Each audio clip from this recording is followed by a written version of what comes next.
17. novembris ir vispasaules priekšlaikus dzimušo bērniņu diena.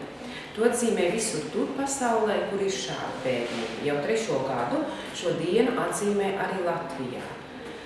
Tā diena ir informācijas diena ar ļoti plašu izjūtu spektru.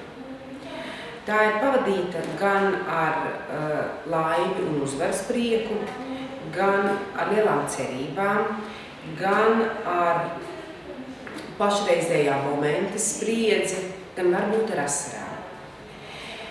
Ar priekšlaikus dzimušo bērniņu un viņu vecākiem mēs esam bijuši kopā ilgu laiku.